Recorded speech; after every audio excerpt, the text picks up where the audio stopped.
What is up, everyone? Dan the Card Man back again. Welcome to another video. Very glad to have you here. Now, today we're talking through cleaning services once again. A few people that have been using Kurt's Card Care, his kit, and some of these other services have started, hiding the serial numbers of their cards. We're going to talk through that in detail, why I think it's completely unethical. We'll then talk through a recent interview that Pete from SGC, so the CEO from SGC, did with Neo Cards and Comics, where he reiterated SGC's stance on this situation. There's a few interesting things within that I want to talk through as well, so let's get straight into it. Now, the first thing I want to flag is this stuff that, Kurt's Card Care is starting to do, as well as people that are sending him photos of the slabs that they've used his kit for. They've essentially started hiding the serial numbers, as you can see here. Now, I'm not calling out Gratis Sports Cards in particular in this instance, because if you go to his page, you'll see this exact Kobe Bryant that hasn't got the serial number hidden. There's a reason why these guys are hiding this serial number, right? Because they don't want you to know it's gone through this service. They don't want the graders to know it's gone through this service. Because if the graders knew and the graders were able to pick it up, it wouldn't have been graded, right? It would have been flagged as being altered or unauthentic or something along those lines, right? It would have been ungradable.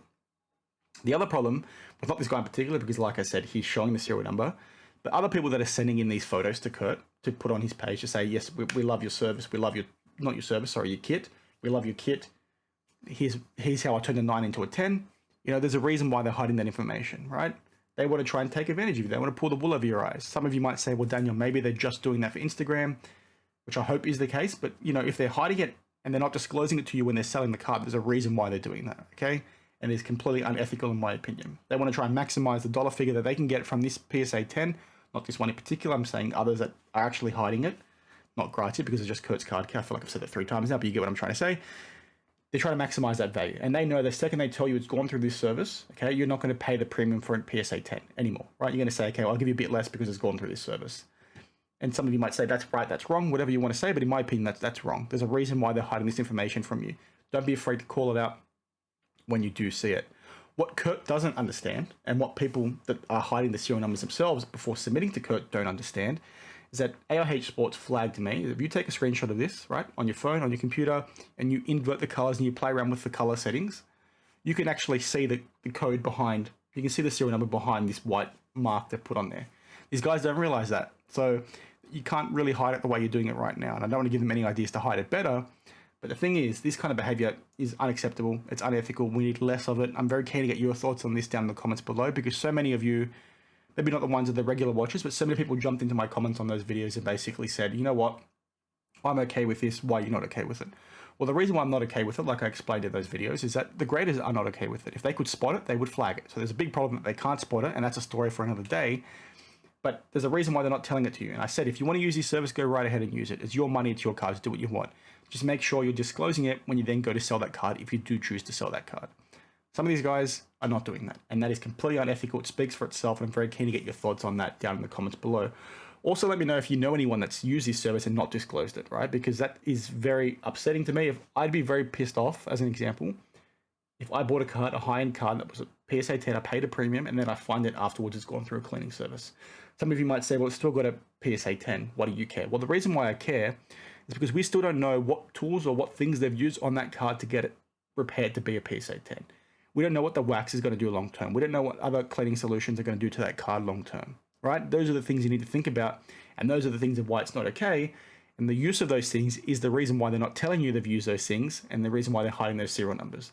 People are more and more primed and conditioned to try and take advantage of people within this hobby to maximize the dollar figure. They do not care about the cards for the most part. This is most people within the hobby these days, not the true collectors, so don't take offense if you think I'm calling you out or anything like that.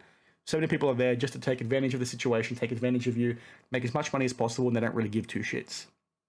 That's the kind of stuff that I want to try and stop. So if you know anyone doing this, let me know.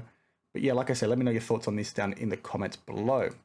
Now, following on from that, I want to talk through a recent interview that Neo Cards and Comics did with Pete from SGC, the CEO, like I said at the very start. They basically talked through what SGC's thoughts were on the whole card cleaning situation. And not very surprising, SGC Pete came out and said, you know what, if we can spot it, we're going to flag it as unauthentic or altered, right? But the chances are, for the most part, if it's just a wipe down, we're not going to spot it. And there's a few things within that that are, like I said, with regards to the topic we just touched on, the fact that these graders can't spot it is a little bit concerning. I know Neo did flag things like corner rolling and edge repairs and things like that. And he did say, Pete said, they can tell through the tools they use and the imaging they use, which he didn't talk into too much detail from a competitor perspective. He doesn't want his competitors to know what they're using. But he basically said, we can tell the difference between a flattened corner and a natural corner, which is good to hear, but I'm not entirely sure how true that is or how accurate they think it is, because some of these corner repairs look phenomenal that these guys do. So I'm very keen to understand a bit more about that situation if possible. But it is good to hear him say that, but whether that is in reality or not, that's another question, obviously.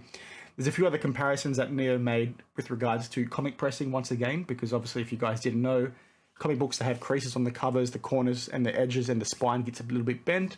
So what people used to do back in the day was they would press these books using like a t-shirt press, and that would flatten the book out and give it a much better looking, on face value, which meant that the grade would be better. And then eventually what happened, these graders turned around and said, you know what, pressing is considered the same sort of stuff as color touch-ups, alterations, all this sort of thing. But now we've changed our mind. The hobby seems to value it. We're going to say pressing is now okay. We're now going to offer pressing as a service.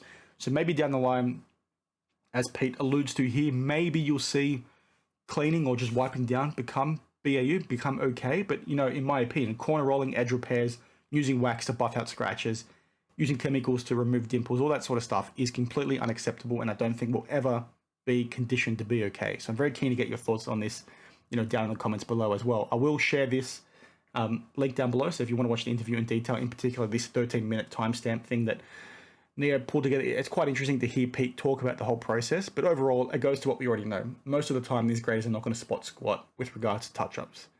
Pete did touch on one thing that was interesting though. He did say that, sometimes when wax is on the card, they've had a few instances, I believe he said this, unless I read between lines, where he said, from the start to the end of the grading, they've seen changes in how the wax on the card is affecting it, as an example. They can spot the wax. So if they see that, they're going to flag it as, ungradable.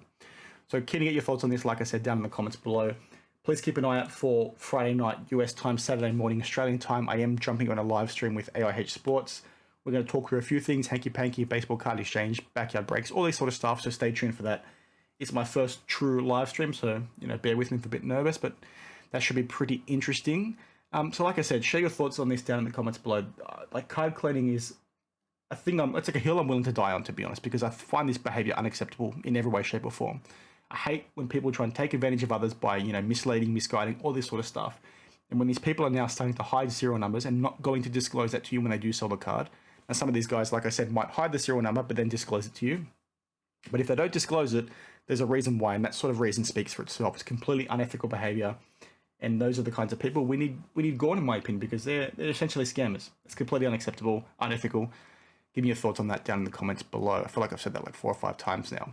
One thing I do need your help with, though, if you've owned a case of high-end product like Flawless, NT, Immaculate, or anything like that, and you've tried to sell it to a big breaker, and they've said yes or no to you based on the serial number of that case, I want to hear from you, because I've had 2 independent people reach out to me, very separate, like completely independent of each other, very separate at different times in the last couple of months. Each have said to me that they know of big breakers that have reached out to people that have these high-end cases and have said yes or no with regards to the serial numbers.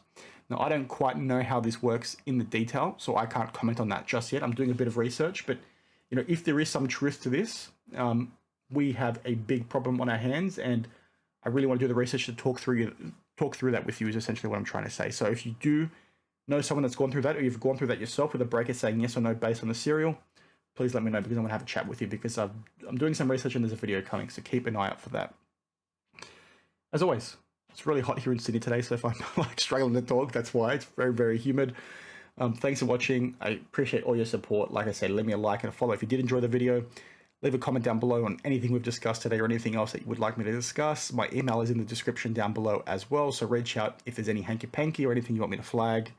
As always, I really appreciate your support. Thanks for watching, and I'll see you in the next one. Cheers.